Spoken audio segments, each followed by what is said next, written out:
Vidas escravizadas clamam por socorro.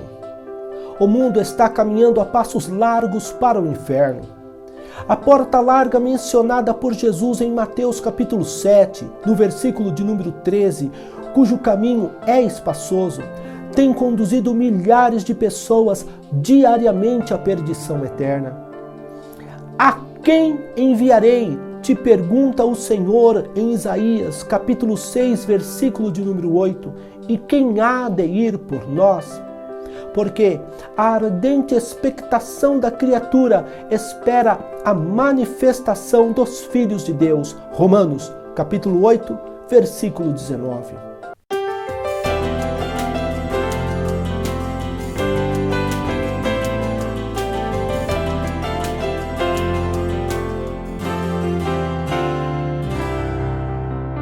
A paz do Senhor e Salvador Jesus Cristo, o glorioso Cordeiro de Deus que tira o pecado do mundo. Eu sou o pastor Fábio Amaral e você está no canal Vida na Palavra de Deus. Sejam bem-vindos. Lucas, capítulo 10, versículo 17, nos fala que os 70 discípulos voltaram com alegria, dizendo: Senhor, pelo teu nome, até os demônios se nos sujeitam. No versículo 18, Jesus lhes responde dizendo: Eu via Satanás como raio cair do céu. No versículo 19, Jesus traz a eles uma promessa ao dizer que daria a eles poder para pisar serpentes e escorpiões e toda a força do inimigo, e nada causaria a eles dano algum. Mas no versículo 20, os adverte: Não vos alegreis porque se vos sujeitam os espíritos. Alegrai-vos antes por estar o vosso nome escrito nos céus. Apenas os redimidos possuem o nome escrito nos céus. Não existe bênção maior nesta vida do que ter a alma comprada pelo sangue de Jesus. Porque assim passa a viver sobre a influência da palavra de Deus e guiado pelo Espírito Santo. Jesus está dizendo a eles que não existe nada melhor, que nada se compara à salvação da alma. A salvação é a culminação do imenso amor e da misericórdia de Deus. E somente é possível porque Deus amou o pecador infinitamente, a ponto de entregar seu Filho, e continuamente tem misericórdia de seus filhos, preservando-lhes a vida e concedendo-lhes perdão. Se para nós é motivo de grande alegria ter o nome escrito no livro da vida do Cordeiro, porque fomos lavados no seu sangue, cabe a nós, de igual forma, anunciar ao mundo que, em Cristo há um caminho para a salvação e para a vida abundante. Está escrito em Mateus capítulo 22, versículo 39, Amarás o teu próximo como a ti mesmo. Essa compreensão tem que nos impelir a um despertamento da necessidade de sair e anunciar que há um juízo, mas que também há uma salvação em Cristo Jesus. O homem sem Cristo está miseravelmente perdido, morto espiritualmente e desprovido de luz. O pecado foi a maior tragédia para o homem, porque, desde o Éden, destruiu a unidade do homem com Deus, abrindo caminho para a morte, a maldição e a corrupção do gênero humano. O homem tornou-se insensível ao toque do Criador, e por estar obscurecido no seu entendimento, subsiste numa realidade de profunda morte espiritual. Jesus Cristo é a sua única salvação. O plano de Deus para salvar o mundo é o testemunho acerca da salvação em Jesus Cristo e a pregação da palavra de Deus por nós. Visto como Na sabedoria de Deus, o mundo não o conheceu por sua própria sabedoria. Aprove a Deus salvar os que creem pela loucura da pregação. 1 Coríntios capítulo 1, versículo de número 21. Pregue o Evangelho. Fale que Jesus Cristo morreu por nossos pecados e ressuscitou dentre os mortos, de acordo com as Escrituras, e que hoje, na qualidade de Rei eterno e glorioso Senhor, que reina, oferece perdão dos pecados a todos os que se arrependem e creem nele. A palavra que procede do Senhor Jesus Cristo em Marcos, no capítulo 16, no versículo de número 15, é: Ide por todo o mundo, pregai o Evangelho a toda a criatura. E no versículo 16, a palavra que continuamos a ouvir da boca do Senhor Jesus é: quem crer e for batizado será salvo, mas quem não crer será condenado. O Senhor diz em Ezequiel, capítulo 3, versículo 17: E tu da minha boca ouvirás a palavra e os avisarás da minha parte. Quando eu disser ao ímpio, certamente morrerás, não o avisando tu, não falando para avisar o ímpio acerca do seu caminho ímpio, para salvar a sua vida, aquele ímpio morrerá na sua maldade, mas o seu sangue da tua mão o requererei. Irmão, você sabe o valor que tem uma alma? Nem todos os recursos humanos poderiam pagar. O dinheiro, a prata e o ouro do mundo inteiro é pouco demais para o valor de uma alma poder comparar. Portanto, leve a luz da glória do Evangelho de Cristo aos que jazem em trevas. O pecado exerce um domínio aprisionante, uma escravidão cruel, opressora e maligna. O Evangelho de Cristo é o poder de Deus para a salvação de todo aquele que crê. Romanos, capítulo 1, versículo 16. Porque nele se descobre a justiça de Deus de fé em fé. Como está escrito, o justo viverá da fé. Fale do amor de Deus, porque o pecado é uma algema terrivelmente pesada e devastadora, da qual Satanás utiliza para roubar, matar e destruir. Você pode entender o quanto alguém é importante para Deus, pelo tanto que o diabo luta para destruir. Por que devemos pregar o Evangelho? Porque todo aquele que invocar o nome do Senhor, diz Romanos, capítulo 10, versículo 13, será salvo. O versículo 14 continua dizendo: como, pois, invocarão aquele em quem não creram? E como crerão naquele de quem não ouviram? E como ouvirão se não há quem pregue? Pregue o Evangelho e jamais desista de uma alma. Jesus Cristo tem poder para desfazer todos os projetos que Satanás planejou contra o homem, trazendo-lhe libertação e vitória em todas as áreas da sua vida. O estado do homem sem Cristo é deplorável, porque o pecado é extremamente maligno enquanto mata, pernicioso enquanto engana e perverso ao destruir.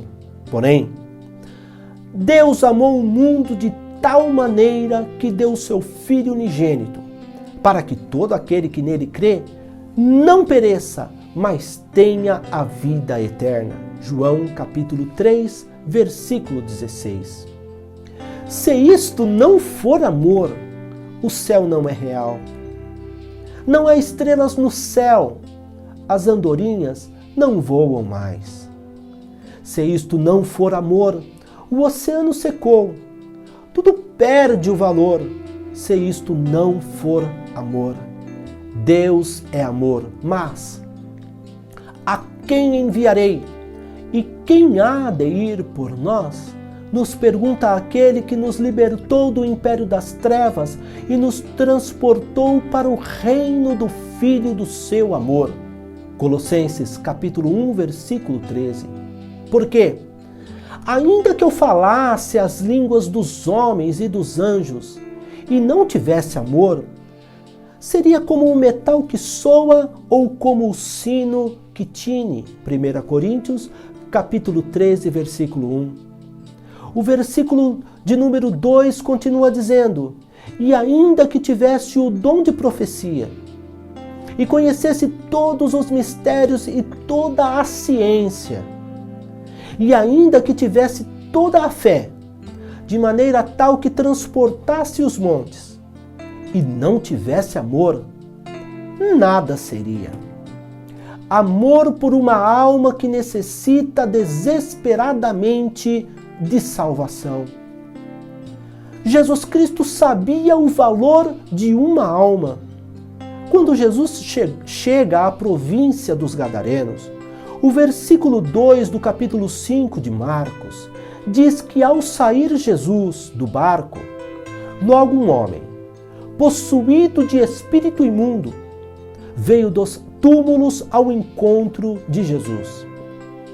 Esse homem vivia nos túmulos e não podia prendê-lo, nem mesmo concorrentes. O versículo 4 nos fala que, tendo ele sido muitas vezes preso com correntes e cadeias, as cadeias foram quebradas por ele e as correntes foram despedaçadas e ninguém conseguia dominá-lo. Fala-nos ainda o versículo 5 que ele andava sempre, de noite e de dia, gritando por entre os túmulos e pelos montes, ferindo-se com pedras. Para muitos, esse homem era um estorvo. Para outros, era um perigo. Outros podiam vê-lo como um louco varrido, ou até mesmo um lixo para alguns. Mas para Jesus, ele era uma alma preciosa. Mas veja uma coisa, irmãos. Quando de longe esse homem viu Jesus, correu e prostrou-se diante dele. E o versículo 7 nos fala que ele gritava em alta voz: o que quer comigo, Jesus, Filho do Deus Altíssimo? Por Deus, peço-lhe que não me atormente. E ele disse isto porque Jesus tinha dito a ele: espírito imundo, saia deste homem. Você percebe que com Jesus não há acordo. Jesus literalmente atropela 6.000 demônios. E considerando que um falava por todos, entendemos que havia dentro de um só homem uma hierarquia demoníaca bem organizada. Para Jesus, isso não é nada. Esse é o Deus a quem nós servimos. Levanta-te, Senhor. Números, capítulo 10. E dissipados sejam os teus inimigos. Versículo 35. E fujam diante de ti os aborrecedores. A luz que veio ao mundo, o qual dissipa as trevas, no versículo de número 9 deste mesmo capítulo 5 de Marcos, exige resposta. Qual é o seu nome? E ele teve que responder: Legião é o meu nome, porque somos muitos. A unidade básica do exército romano era uma força armada com 6.000 homens, que se destacava pelos movimentos rápidos, precisos e flexíveis. Mas para Jesus não existe demônio grande, demônio pequeno, forte, fraco. Não tem isso não, irmãos. Todos não passam de espíritos imundos para Cristo. Todos têm que obedecê-lo. Sabe por quê? Porque o céu reina. E por quê? Meu irmão, muitas vezes você tem medo de ir pregar o Evangelho. Será que Jesus mudou? Jesus Cristo é o mesmo, ontem e hoje e eternamente. Hebreus capítulo 13, versículo 8. Aonde a luz chega, as trevas têm que bater em retirada e o nome do Senhor, ele é glorificado. Os ganhadores de almas percebem que todo encontro em que há um testemunho de Jesus já se forma um campo para uma batalha espiritual. Ide, pregai o Evangelho, porque aonde há uma testemunha de Cristo cheia do Espírito Santo, aí há autoridade espiritual para pisar serpentes e escorpiões, e as portas do inferno não prevalecerão contra a Igreja de Cristo. Pois Deus não nos deu espírito de covardia, mas de poder, de amor e de moderação. 1 Timóteo, capítulo 1, versículo 7. E o versículo de número 8 diz, portanto, não se envergonhe de testemunhar do Senhor.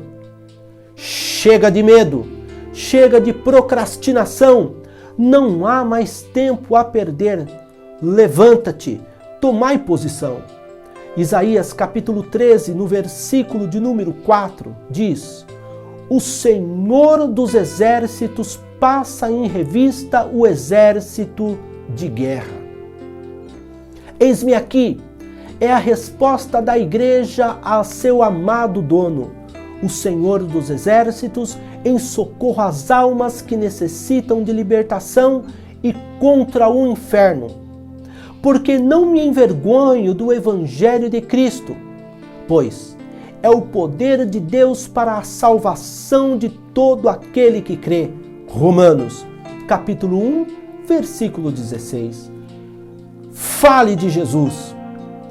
Em 1 Coríntios, no capítulo 1, no versículo de número 24, Cristo é chamado o poder de Deus, indicando que o Evangelho é Cristo. Em João, no capítulo 12, no versículo de número 46, Jesus Cristo declarou, eu sou a luz que vim ao mundo, para que todo aquele que crê em mim não permaneça nas trevas. Mas a quem enviarei? E quem há de ir por nós? Aquele que, mediante a sua entrega incondicional a Cristo, ama as almas pelas quais Jesus morreu, sabendo dessa forma dimensionar, mediante o sangue derramado na cruz, o valor de cada uma delas. Irmão, o valor de uma alma custou muito caro. É necessário sentirmos por ela imenso amor, zelando, ensinando e orando e às vezes chorando. Devemos buscar todas as almas que Jesus comprou. Não há mais tempo a perder. Clama o Eterno. A quem enviarei? E quem há de ir por nós? Aqueles que, à semelhança de John Knox, aonde suplicava aos pés de Cristo dizendo, dá-me a Escócia ou eu morro. Aqueles que, à semelhança de Whitefield, que, por amor às almas perdidas, clamava, se não queres dar-me almas, retira a minha. A quem enviarei? E quem há de ir por nós? Aqueles que possuem o mesmo amor pelas almas perdidas de que David Brainerd tinha, que ao implorar a Deus em oração dizia, eis-me aqui, Senhor, envia-me a mim, envia-me até os confins da terra, envia-me aos selvagens habitantes das selvas, envia-me para longe de todo conforto terrestre, envia-me mesmo para a morte, se for para teu serviço e para progresso do teu reino. Ele mesmo escreveu: lutei pela colheita de almas, multidões de pobres almas. Lutei para ganhar cada uma, e isto em muitos lugares. Sentia tanta agonia, desde o nascente do sol até o anoitecer, que ficava molhado de suor por todo o corpo. Mas apenas o meu querido Senhor suou sangue pelas pobres almas. Com grande ânsia, eu desejava, diz Brenner, ter mais compaixão. Mas o Senhor continua a nos falar: a quem enviarei? E quem há de ir por nós? Aqueles que, à semelhança de Dwight Moody, o qual prometeu a Jesus que não encerraria nenhum dia sequer sem evangelizar pelo menos uma pessoa um dia. Estando em Chicago, em pleno inverno, Moody olhou para o relógio. Era 11h30 da noite e ele não havia falado de Jesus para ninguém. Desesperado, Moody saiu de sua casa em busca de alguém para falar de Jesus. Porém, não encontrou ninguém na rua. Então, foi à estação de trem, mas lá também não havia ninguém. Quando passou o último trem, ele entrou no vagão vazio e saiu de vagão em vagão, sem encontrar ninguém, até chegar na cabine do trem aonde estava o maquinista. Sem perder tempo, Moody falou de Jesus para o maquinista e, faltando apenas 5 minutos para a meia-noite, o maquinista entregou a sua vida para Jesus. Moody desceu do trem na penúltima estação. Não havia mais trem para voltar para casa. E sob o rigoroso inverno, ele voltou andando. Chegou em casa por volta das 3h da manhã e foi dormir. Ao amanhecer, Moody viu no jornal que o último trem havia saído do trilho e tombado. Só havia uma vítima, o maquinista. Dwight Moody se ajoelhou ao lado da cama e disse a Deus: muito obrigado, Senhor, porque houve tempo de evangelizá-lo. Eu cumpri o meu propósito. Mas a palavra de Deus continua a ecoar nos corações neste último período da igreja, dizendo: a quem enviarei? E quem há de ir por nós? Aqueles que, à semelhança de John Wesley, encontrava-se nas noites mais frias, prostrado no chão, chorando e lutando com o Senhor por seu povo. Quando sua esposa pedia que ele explicasse a razão da sua ânsia, ele respondia: tenho que dar conta de 3.000 almas e não sei como estão. A necessidade é real. A visão de Jesus é uma visão que cura e liberta. A visão de Jesus é uma visão que valoriza e ama uma alma e prioriza a sua restauração. A visão de Jesus é uma visão que busca aquele que se perdeu, fazendo dele uma nova criatura. A visão de Jesus é uma visão que ampara, liberta e restaura, visando a eternidade. A visão de Jesus é uma visão que agrega e, ao trazê-la para junto de si, concede-lhe a sua própria vida. A visão de Jesus é uma visão de amor mergulhada em sangue, o sangue da nova aliança derramada na cruz do Calvário por todos, sem distinção, de sorte que haja em vós o mesmo sentimento que houve também em Cristo Jesus. Filipenses capítulo 2, versículo 5. O versículo 6 diz que, sendo em forma de Deus, não teve por usurpação ser igual a Deus, mas esvaziou-se a si mesmo, tomando a forma de servo, fazendo-se semelhante aos homens. e achado na forma de homem, humilhou-se a si mesmo, sendo obediente até a morte e morte de cruz. Este é o glorioso amor de Jesus pelas almas dos homens, chamando-os, sim, ao arrependimento. Subordinados à visão de Jesus, devemos estar prontos e preparados para responder o chamado do Mestre.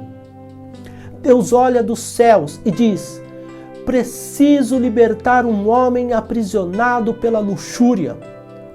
Quem há de ir por nós? Olha lá, a minha serva Joana, exemplo, caminha comigo de branco, não cessa de orar e de buscar conhecer a minha palavra. Ela é guiada pelo Espírito Santo e tem amor pelas almas aprisionadas que jazem sem salvação. Vamos enviá-la.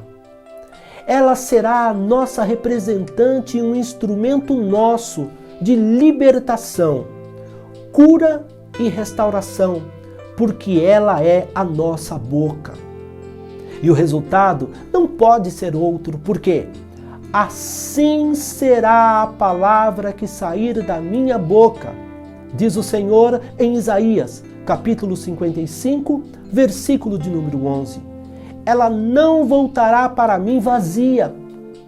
Antes, fará o que me apraz e prosperará naquilo para que a enviei. Deus olha dos céus e diz: preciso libertar uma mulher aprisionada por um espírito de morte. Quem há de ir por nós? Olha lá, o meu servo João se desvia do mal, teme e treme da minha palavra, é fiel à sua esposa e cuida com amor dos seus filhos. João tem provado o seu amor por nós ao priorizar o reino dos céus e a sua justiça. É guiado pelo Espírito Santo, tendo assim o mesmo amor que temos pelas almas aprisionadas e sem esperança. Vamos enviá-lo, diz o Senhor. Ele tem autoridade espiritual para esmagar Satanás e ser nosso instrumento de libertação na vida daquela mulher que está aprisionada, porque João é a nossa boca. E o resultado não pode ser outro, porque assim será a palavra que sair da minha boca. Ela não voltará para mim vazia.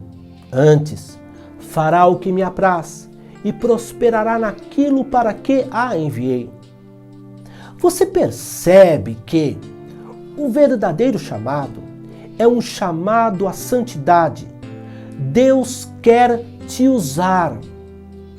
O verdadeiro chamado não é emocionalismo, mas um chamado de renúncia pelo reino dos céus. Seja a boca de Deus e assim diga: eis-me aqui, Senhor, envia-me a mim.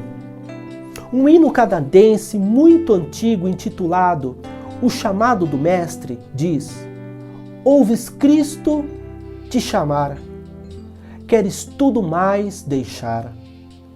Tantos há na escuridão, sem saber da perdição. Uns podem dar ou orar, mas a ti ei-lo a chamar. Queres dizer, eis-me aqui, talvez pereçam sem ti. Não ouviste seu clamor? A morrer cheios de horror? Sofrem densa escuridão, desconhecem o perdão. Não queres ir lhes mostrar de Jesus o amor sem par? Vai, irmão, com alegria, aproveita enquanto é dia. Deixa tanta hesitação, leva-lhes a salvação. Mostra-lhes Jesus atua, a culpa não será tua. Busca só glória terrestre ou cumprir a voz do Mestre? Dize logo: quero ir, quero ao meu Senhor servir. Irmãos, que hino lindo, que chamada gloriosa! O mais importante na vida de quem quer ganhar almas para Cristo é a obediência, uma vida de santidade e oração. O ganhador de almas precisa orar para que Deus lhe permita ter, sim, oportunidades preparadas pelo Espírito Santo e assim as pessoas venham a receber a mensagem da cruz. Você percebe que o verdadeiro chamado é um chamado a uma posição de autoridade espiritual? Almas esperam por libertação. Prepara-te diante de Deus e diga: eis-me aqui, Senhor, envia-me a mim. Nós estaremos orando neste momento. Pai Celestial, Deus glorioso e santo, Tu és maravilhoso. Em primeiro lugar, Senhor, quero Te agradecer pelo Teu sacrifício na cruz do Calvário, pelo Teu sangue derramado, o sangue de uma nova aliança, para nos remir, para nos resgatar, para destruir o pecado. Glorificado seja o Teu nome pela Tua ressurreição. Oh Deus querido, pela Tua sanção, Senhor, e que o Senhor intercede por nós. Tu és o nosso grande sumo sacerdote, o grande sumo sacerdote da nossa confissão. Pai Celestial, como é maravilhoso, Senhor. Não existe nada melhor do que pertencer a Cristo. Porém, muito, Senhor, o mundo jaz no maligno. Pessoas, Senhor Deus querido, sendo destruídas, Pai, como nunca. Senhor, em nome de Jesus, desperta-nos. Desperta-nos, Pai querido, para que possamos, Senhor, buscar-Te na oração e nos prepararmos, Senhor, para que o Senhor nos use, Senhor, vasos para a honra, vasos para a glória de Deus. Senhor, desperta-nos enquanto é dia. A noite vem em que ninguém pode trabalhar.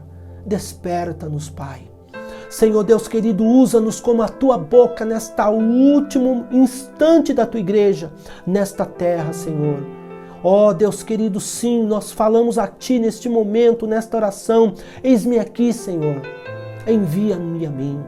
E eu creio que os meus irmãos que oram comigo neste momento se unem a mim nesta oração e dizem: sim, Senhor, eis-nos aqui, envia-nos a nós. Cumpre em nós o Teu ide, Senhor. Queremos, Senhor, ser instrumentos Teus, Senhor, para a glória do Teu nome. Ó Senhor, nós Te glorificamos, nós Te bendizemos, Pai, porque oramos gratos em nome de Jesus. Amém. Deus seja louvado, Deus abençoe a sua vida, fique na paz do Senhor.